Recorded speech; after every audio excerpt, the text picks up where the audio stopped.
तुम्ही पाहताय झी 24 तास आणि बुलेटिनच्या सुरुवातीलाच मोठी बातमी आहे। ठाण्याच्या महिला आणि बाल विकास विभागात मोठा घोटाळा झालाय। 27 योजनांमधून ठेकेदारांनी 73 कोटींचा घोटाळा केल्याचं समोर आणलेलं आहे। झी 24 तासनं कागदावरच्या योजनांवर 73 कोटींची उधळपट्टी झाल्याचंही समोर आणलेलं आहे। कागदावरच्या योजनांचा झी 24 तासनं पंचनामा केलाय। ठाणे जिल्ह्यातल्या महिला बाल विकास विभागात नाविन्यपूर्ण उपक्रमाच्या नावाखाली कोट्यावधींचा घोटाळा झाल्याचं झी 24 तासनं समोर आणलंय। झी 24 तासच्या एसआयटीनं या घोटाळ्याची पाळंमुळं खणून काढली आहेत। गरजूंना मोठ्या प्रमाणात रोजगार उपलब्ध होईल असा देखावा उभा करून हा घोटाळा करण्यात आलाय आणि या घोटाळ्यात सरकारी नियमांना पायदळी तुडवण्यात आलेला आहे। शिवाय कागदावरच्या कंत्राटासाठी मोजक्याच कंत्राटदारावर मेहरबानी दाखवण्यात आलेली आहे। 27 योजनांमधून ठेकेदारांनी 73 कोटींचा घोटाळा केलेला आहे। झी 24 तासच्या एसआयटीनं जांभूळ गावातल्या कृषी पर्यटन केंद्राला भेट दिली। तिथं फक्त कृषी पर्यटन केंद्राच्या नावाखाली सांगाडा उभा असल्याचं सुद्धा समोर आलंय। शहापूरच्या दौऱ्याच्या पाड्यात दाल मिल कागदावरच आहे, तर भिवंडीतल्या काथ्या उद्योगाचाही सांगाडा उभा करून कोट्यावधींची बिलं काढण्यात आलेली आहे। महिला आणि बाल विकास खात्याच्या योजनांचं वाटप करताना नियम कसे धाब्यावर बसवले ते ग्राफिकच्या माध्यमातून पाहूया। योजना जांभूळ कृषी पर्यटन केंद्र, तर निधी वितरणाची तारीख 3,50,00,000 4 मार्च 2021 ला निधी वितरित झालाय। निविदेची तारीख 5 मार्च 2021 आहे। आधी बिल काढली आणि मग निविदा पास झाल्याचं आपल्याला पाहायला मिळत आहे। मग योजना सर्जिकल कॉटन निर्मिती प्रकल्प भिवंडी, निधी वितरण झालाय 13 जानेवारी 2022 ला 1,52,00,000 इतका, मात्र निविदेची तारीख 21 फेब्रुवारी 2022। काथ्या उद्योग चिंबीपाडा भिवंडी, निधी वितरणाची तारीख 19 मार्च 2020, 1 कोटी रुपयाचा निधी वितरित झालाय, तर निविदा निघण्याची तारीख आहे 22 एप्रिल 2020। तर या सगळ्यावर स्पष्टीकरण देण्यासाठी आपल्या बरोबर जोडल्या गेलेल्या आहेत महिला आणि बाल विकास मंत्री आदिती तटकरेजी। आदितीजी, सगळ्यात महत्त्वाचं म्हणजे ठाण्याच्या महिला आणि बाल विकास विभागात 2019 ते 2025 या काळात योजनांच्या वाटपात घोटाळा झालाय। झी 24 तासनं हे सगळं समोर आणलेलं आहे। मंत्री म्हणून तुम्ही या घोटाळ्यावर काय सांगाल? नाही, खरं तर या ज्या सगळ्या आपण ज्या नमूद केलेल्या आहेत किंवा आपण जी आपल्या माध्यमातून जी माहिती समोर आलेली आहे, त्या सगळ्या जिल्हा नियोजन अंतर्गत 2019, 2020, 21, 22 आणि 25 अशा पद्धती, म्हणजे 25 पर्यंत अशा पद्धतीनं वेगवेगळ्या जिल्हा नियोजन अंतर्गतच जिल्हाधिकाऱ्यांच्या अधिकारामध्ये जे असतात त्याच्यातून या काही मान्यता देण्यात आलेल्या आहेत।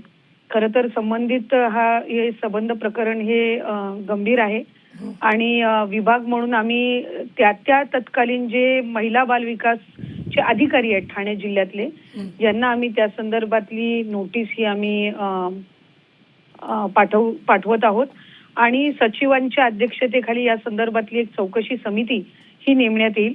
तत्कालीन जिल्हाधिकारी असतील किंवा आत्ताचे जिल्हाधिकारी असतील, यांनी प्रशासकीय मान्यता किंवा टेंडरिंग करत असताना, वर्क ऑर्डर करत असताना जर कुठलाही विभागाचा अधिकारी जर त्याच्यामध्ये दोषी आढळला तर त्याच्यावर कडक कारवाई ही निश्चितपणाने, जरी ते तत्कालीन असेल म्हणजे 2019-21 किंवा कुठलं जरी त्या काळातली जरी असतील, तर त्यावेळेसचे जे अधिकारी आहेत चौकशीच्या अंतिम जर त्याच्यामध्ये काही आढळलं तर त्यांच्यावर कारवाई करण्यात येईल। आणि संबंध प्रकरणामध्ये आतापर्यंतचा चालू वर्षामध्ये म्हणजे 2024-25 किंवा 25-26 मध्ये जर अशा पद्धतीच्या काही मान्यता दिल्या गेलेल्या असतील तर त्या रद्द करण्याचे आदेश हे विभाग म्हणून आम्ही त्यांना दिलेले आहेत। निश्चितच आदितीजी, या घोटाळ्याच्यात अधिकारी आणि ठेकेदारांचं संगनमत असल्याचं स्पष्टपणे दिसतंय। तुम्ही आता यावर काय कारवाई करणार? खरं तर जिल्हाधिकाऱ्यांच्या अध्यक्षतेखाली जी काही समिती असते त्याच्यामध्ये या संदर्भातल्या काही मान्यता देण्याचं, म्हणजे ज्या प्रशासकीय मान्यता आहेत त्या जिल्हा नियोजनच्या निधी अंतर्गत दिलेल्या आहेत। त्यामुळे विभागाकडे या कधी अशा पद्धतीची माहिती इथे म्हणजे मंत्रालय स्तरावर कधी प्राप्त झालेली नव्हती। आपल्या माध्यमातून ती पुढे आलेली आहे। त्या संदर्भातली आम्ही एक सविस्तर चौकशी सचिवांच्या अध्यक्षतेखाली त्याची समिती स्थापन करतोय आणि 2024-25, 25-26 मध्ये ज्या काही अशा मान्यता दिल्या असतील तर त्या तातडीने रद्द करण्यात येतील आणि त्याच्या आधीचे जे आहेत या संदर्भातली जे तत्कालीन अधिकारी असतील त्यांनाही त्या संदर्भातली नोटीस दिली जाईल, आत्ताच्याही अधिकाऱ्यांना दिली जाईल आणि जे दोषी असतील त्यांच्यावर कडक कारवाई केली जाईल. बरं अतिथीजी, या सगळ्यांमध्ये एक महत्वाचा प्रश्न असा की आधी बिलं काढली आणि मग टेंडर काढल्याचं आपल्याला झी 24 तास दाखवलं. हे झी 24 तासनं महत्वाचे घोटाळे समोर आणलेले आहेत. मात्र इतर जिल्ह्यांमध्ये असं काही घडू नये किंवा इतर जिल्ह्यांमध्ये अशा पद्धतीचे टेंडर काढू नयेत, या सगळ्यांवर आळा बसवण्यासाठी आता काय करा?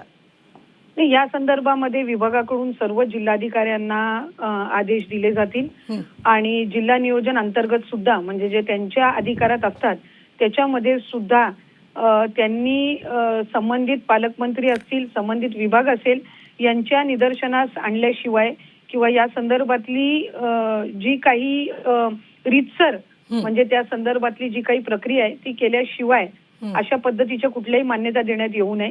त्याचबरोबर हे जे सदर प्रकरण आहे याच्यामध्ये आम्ही उपायुक्तांच्या अध्यक्षतेखाली समिती नेमलेली आहे आणि लवकरात लवकर म्हणजे अतिशय मर्यादित कालावधीमध्ये त्यांना या संबंध प्रकरणाचा अहवाल हा त्या ठिकाणी आम्ही सादर करण्याचे आदेश दिले. निश्चित. आणि दुसरं जे संबंधित कंत्राटीदार आहेत, कॉन्ट्रॅक्टर आहेत यांना ब्लॅकलिस्ट मध्ये टाकण्याचे आदेश दिले. निश्चितच. खूप खूप धन्यवाद आदिती तटकरे, महिला आणि बाल विकास मंत्री आपल्या बरोबर जोडल्या गेलेल्या होत्या. झी 24 तासच्या बातमीचा मोठा इम्पॅक्ट आपल्याला पाहायला मिळतोय. जे कोणी या टेंडरमध्ये सहभागी होते त्यांच्यावर कारवाई होईलच आणि सगळ्यात महत्त्वाचं म्हणजे ज्यांना हे टेंडर दिलंय त्या कॉन्ट्रॅक्टरवर सुद्धा कारवाई करत त्यांना ब्लॅकलिस्ट करण्यात येईल असं आदिती तटकरेंनी झी 24 तासशी बोलताना म्हटलेलं आहे. या संदर्भात ताजे अपडेट देत आहेत आपले प्रतिनिधी गोविंद तुपे. गोविंद,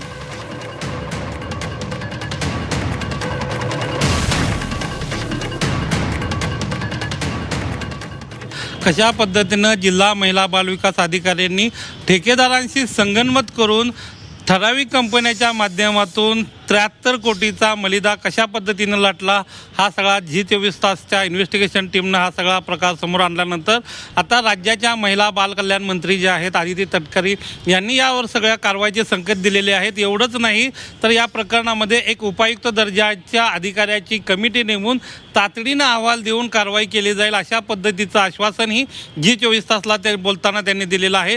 परंतु काही महत्त्वाचे प्रश्न या निमित्तानं उपस्थित होत आहेत की जरी या ठेकेदारांना काही सेकंदांसाठी तुम्हाला थांबवते, मात्र एक मोठी बातमी आपल्याकडे येते आहे ती म्हणजेच झी 24 तासच्या बातमीची सरकारनं दखल घेतलेली आहे. महिला बाल विकास अधिकाऱ्यांना नोटीस बजावणार मंत्री आदिती तटकरेंनी मोठी घोषणा केलेली आहे. या सगळ्या घोटाळ्यात जे कोणी अधिकारी असतील त्यांना नोटीस बजावण्यात आलेली आहे. ही सगळ्यात मोठी बातमी झी 24 तासच्या बातमीचा इम्पॅक्ट झालेला आहे. स्वतः आदिती तटकरेंनी झी 24 तासशी या सगळ्यावर बातचीत करत चौकशी समिती नेमण्याची तटकरेंनी ग्वाही सुद्धा दिलेली आहे. तर संबंधित कंत्राटदारांना ब्लॅकलिस्ट करणार असं सुद्धा त्यांनी झी 24 तासशी बोलताना म्हटलेलं आहे. आत्ताच्या क्षणाची ही सगळ्यात मोठी बातमी आपण पाहतो आहोत. ठाण्याच्या महिला आणि बाल विकास विभागात 2019 ते 2025 या काळात योजनांच्या वाटपात घोटाळा झालाय आणि हा सगळा घोटाळा झी 24 तासनं उघडकीस आणल्यानंतर स्वतः आदिती तटकरेंनी झी 24 तासची बातचीत केलेली आहे आणि या सगळ्यात सहभागी असलेल्या अधिकाऱ्यांवर लवकरच कारवाई करणार असं सुद्धा त्यांनी म्हटलेलं आहे. तर या कॉन्ट्रॅक्टरना ब्लॅकलिस्टेड करणार असल्याचं सुद्धा त्यांनी म्हटलेलं आहे.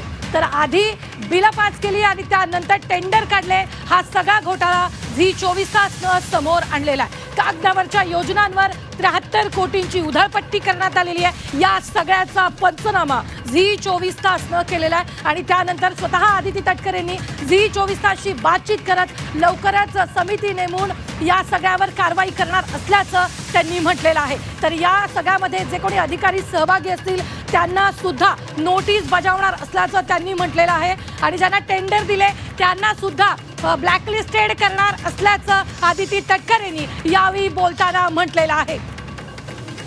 मोठी बातमी आपण आत्ताच्या क्षणाची पाहतोय. झी 24 तासच्या SITकडे कागदोपत्री पुरावे काही वेळापूर्वीच पंचनामा सुद्धा या सगळ्यावर झालेला आहे आणि आता या सगळ्यांवर लवकरच कारवाई होणार असल्याचं आदिती तटकरेंनी झी 24 तासशी बोलताना म्हटलेलं आहे. ही सगळ्यात मोठी बातमी आपण आत्ताच्या क्षणाची पाहतोय. झी 24 तासनं सगळ्यात मोठा घोटाळा समोर आणल्यानंतर की म्हणजेच महिला बालविकास विभागात मोठा घोटाळा झालाय. 27 योजनांमधून 73 कोटींचा घोटाळा झी 24 तासनं उघड केलेला आहे. कागदावरच्या योजनांवर जवळपास 73 कोटींची उधळपट्टी झालेली आहे. ठाणे जिल्ह्यातल्या महिला बालविकास विभागात जवळपास उपक्रमांच्या नावाखाली कोट्यावधींचा घोटाळा समोर आलेला आहे. रोजगार मोठ्या प्रमाणात उपलब्ध होईल म्हणून अनेक यावेळी टेंडर काढलेली आहेत, मात्र त्याचा काही उपयोग झालेला नाही. जवळपास 73 कोटींची उधळपट्टीच झाल्याचं समोर आलेलं आहे. कागदावरच्या कंत्राटासाठी मोजक्याच कंत्राटदारावर खरं तर मेहरबान अधिकारी झाल्याचं आपल्याला पाहायला मिळत आहे. तर सर्व जिल्हाधिकाऱ्यांना या सगळ्या प्रकरणाची दखल घ्यायला लावणार असं सुद्धा आदिती तटकरेंनी झी 24 तासशी बोलताना म्हटलेलं आहे. तर कंत्राटदारांना सुद्धा ब्लॅकलिस्टेड करणार असल्याचं त्यांनी म्हटलेलं आहे. ही सगळ्यात मोठी बातमी आपण आत्ताच्या क्षणाची पाहतोय. 27 योजनांमधून ठेकेदारांनी जवळपास 73 कोटींचा घोटाळा केल्याचं झी 24 तासनं समोर आणलेलं आहे. कृषी पर्यटन केंद्राच्या नावाखाली सांगाडा उभा केलेला होता. शहापूरच्या दौऱ्याच्या पाड्यात दाल मिल कागदावर होती. या सगळ्या घोटाळा झी 24 तासनं समोर आणलेला. या संदर्भात ताजे अपडेट देत आहेत आपले प्रतिनिधी गोविंद तुपे. गोविंद, काय ताजे अपडेट? काही वेळापूर्वी आपण आदिती तटकरेंशी बोललो. या सगळ्यांवर लवकरात लवकर कारवाई होणार असल्याचं त्यांनी आश्वासन झी 24 तासला दिलं. नक्कीच आपण झी 24 तासच्या माध्यमातून हा संपूर्ण गोड बंगाल जो आहे ठाणे जिल्ह्यातल्या जिल्हा महिला बाल विकास अधिकाऱ्यांनी केलेला तो समोर आणलेला होता. आणि याच्यातून महिला आणि बालकांच्या नावाखाली कशा पद्धतीनं कागदावरच्या योजना तयार करून पैसे लाटले हा सगळा प्रकार समोर आणल्यानंतर राज्याच्या महिला बालविकास मंत्र्यांनी याची गांभीर्यानं दखल घेतलेली आहे. सरकारनं या प्रकरणाची गांभीर्यानं दखल घेतल्याचं पाहायला मिळतंय आणि तातडीनं कारवाई करण्याचे आदेश दिलेत. एवढंच नाही तर यावर एक उपायुक्त दर्जाच्या अधिकाऱ्याची समितीसुद्धा नेमली जाईल आणि तात्काळ या समितीकडून अहवाल मागवून घेतला जाईल. विशेष म्हणजे या सगळ्या संबंधित जे अधिकारी दोषी आहेत, जे अधिकारी रिटायर्ड झालेले असतील किंवा आत्ता सेवेत असतील, या सगळ्यांना नोटिसा बजावल्या जाणार असल्याचंही त्यांनी ठाम सांगितलं आहे. आणि यातली सगळ्यात महत्त्वाची गोष्ट म्हणजे ज्या 3 कंपन्यांना ही सगळी कामं दिली गेली फिरवून त्या 3 संस्थांना सुद्धा ब्लॅकलिस्ट केल्या जाणार असल्याचंही मंत्री महोदयांनी सांगितलेलं आहे. परंतु या अनुषंगानं महत्त्वाची जी गोष्ट अशी उपस्थित होते आहे की सरकारचा जो पैसा वाया गेला, सर्वसामान्य माणसांनी टॅक्सच्या रूपानं दिलेला जो पैसा आहे तो या ठिकाणी रिकव्हरीच्या स्वरूपात पुन्हा मिळणार का, आणि तशा संदर्भातल्या शिफारसी ज्या कमिटी नेमलेली आहे ती कमिटी करणार का, असे काही जे प्रश्न आहेत ते या निमित्तानं उपस्थित होत आहेत. पण सगळ्यात महत्त्वाची गोष्ट जी आहे, झी 24 तासनं जी बातमी दाखवली होती, इन्व्हेस्टिगेशन डिपार्टमेंटनं जे सगळा काय घोटाळा बाहेर काढला होता त्याची दखल राज्याच्या महिला बाल कल्याण मंत्र्यांनी घेतल्याचं पाहायला मिळतंय. आणि या ब्लॅकलिस्ट केलेल्या कंपन्या ज्या आहेत त्यांच्याकडून हे पैसे वसूल करणार का, या घोटाळ्यात सहभागी असणाऱ्या अधिकाऱ्यांकडून हे पैसे वसूल करणार का, हे सगळे प्रश्न जे आहेत ते या चौकशीनंतर समोर येतील. परंतु झी 24 तासच्या बातमीचा इम्पॅक्ट झाला आहे असं म्हणावं लागेल. कारण का अशा पद्धतीनं फक्त कागदावर योजना राबवल्यात, प्रत्यक्षात ना महिलांना रोजगार मिळाला, ना पर्यटन उभं राहिलं, ना बालकांसाठी कुठल्या सुविधा उभ्या राहिल्या. फक्त या योजनांच्या नावाखाली निधी अधिकारी आणि ठेकेदारांच्या अभद्र युतीने जे काही लाटले त्या सगळ्या पैशाचा आता या ठिकाणी लेखाजोखा होणार असल्याचं राज्याच्या मंत्र्यांनी सांगितल्याचं पाहायला मिळतंय. निश्चितच गोविंद, आपण ज्या पद्धतीनं प्रेक्षकांना दाखवलेले झी 24 तासनं खरं तर या सगळ्या प्रकरणाचा पंचनामा केलेला आणि त्यानंतर लगेचच सरकारनं याची दखल घेतल्याचंही पाहायला मिळते. आधी बिलं काढली आणि त्यानंतर टेंडर आले आणि त्यानंतर टेंडर पासही झाले. आणि आपण जर पाहिलं तर फिरवून त्याच 3 कंपन्यांना या सगळ्याचे टेंडर देण्यात आले. जवळपास 27 योजनांमधून 73 कोटीचा घोटाळा झाला. या सगळ्यावर सरकार कारवाई करणार असल्याचं सुद्धा म्हटलेलं आहे. काय नेमकं सध्या चर्चा सुरू झाली आहे? एकूणच बघितलं तर या संपूर्ण प्रकरणाच्या अनुषंगामध्ये डिपार्टमेंट म्हणजे मला काही डिपार्टमेंटच्या अधिकाऱ्यांचे खाजगीमध्ये फोन येत आहेत, काही जण व्हॉट्सअपवर माझ्याशी बोलत आहेत की नक्की याच्यामध्ये कुणाचे हात गुंतलेले आहेत, कुणी कशा पद्धतीने हे सगळं केल्याचं पाहायला मिळतं. आणि एकूणच काय तर झी 24 तासनं हे सगळा जो प्रकार समोर आणलेला होता, हे सगळं इन्व्हेस्टिगेशन समोर आणलं होतं. त्यामुळं राज्यातल्या महिला बाल कल्याण खात्यामध्ये खळबळ माजल्याचं पाहायला मिळतं आहे. संपूर्ण अधिकारी जे आहेत ते याच्यामध्ये कोणाकोणाच्या कोणाचे हात गुंतलेले आहेत, कुणाचं उकळ पांढरं झालेलं आहे, याचा सगळा शोध जो आहे तो आपापल्या पातळीवर घेण्यास सुरुवात झालेली आहे. आता नेमकं मंत्री महोदय कोणत्या उपायुक्त अधिकाऱ्यांच्या अध्यक्षतेखाली ही कमिटी नेमून कारवाई सुरू करतायत हे पाहावं लागणार आहे. आणि तातडीने ही सगळी कारवाई सुरू झाल्याचं पाहायला मिळतं आहे. राज्य या सगळ्या डिपार्टमेंटचे सेक्रेटरी असतील, आयुक्त असतील, यांना तशा पद्धतीच्या सूचना कदाचित आज किंवा उद्या दिल्या जातील आणि त्यानंतर या समितीची कारवाई सुरू होईल. परंतु विभागातील जे अधिकारी आहेत जे या सगळ्या G24 तासचं हे सगळं इन्व्हेस्टिगेशन बघतायत ते मला काही व्हॉट्सअपच्याद्वारे किंवा फोनच्याद्वारे या सगळ्या बाबतीतलं काही माहिती घेण्याचा किंवा माहिती देण्याचाही प्रयत्न करताना पाहायला मिळतात. परंतु सगळ्यात महत्त्वाची जी गोष्ट आहे, G24 तासनं सामान्य माणसाशी बांधिलकी या ठिकाणी जपत शेवटच्या ज्या महिला आहेत, बालका आहेत की ज्यांना रोजगार देण्यासाठी, ज्यांच्या उत्थानासाठी ज्या DPDCतनं नाविन्यपूर्ण योजनेअंतर्गत योजना तयार केल्या त्यांना मिळून न देता अधिकारी आणि ठेकेदारांनी आपल्या खिशामध्ये हे सगळे पैसे लाटल्याचा प्रकार आपण समोर आणत या ठिकाणी या सगळ्या घटनेला आणि या सगळ्या प्रकरणाला तोंड फोडलं आणि त्याचीच दखल या ठिकाणी राज्य सरकारनं घेतलेली आहे. राज्याच्या महिला बालकल्याण मंत्र्यांनी याची दखल घेतलेली आहे आणि कारवाईच्या या ठिकाणी स्पष्ट जे आदेश आहेत G24 तासच्या माध्यमातून दिल्याचं पाहायला मिळतं आहे. आणि या संपूर्ण प्रकरणामध्ये तत्कालीन म्हणजे 2019 ते आतापर्यंत या सगळ्या प्रकरणामध्ये 3 सरकारं येऊन गेली. सरकारं कोणतीही असली तर या ठिकाणी कारवाई केली जाईल असे ठाम संकेत जे आहे ते मंत्र्यांनी दिलेले आहेत. त्यामुळं नेमकं कोणकोणत्या अधिकाऱ्यांनी कशा पद्धतीने संगनमत केलं त्या 3 ज्या संस्था आहेत, श्रीपाद एंटरप्राइजेस असेल, महालक्ष्मी असेल किंवा महिला औद्योगिक संस्था असेल, या तिन्ही संस्था कुणाच्या संगनमतानं येईन झाल्या.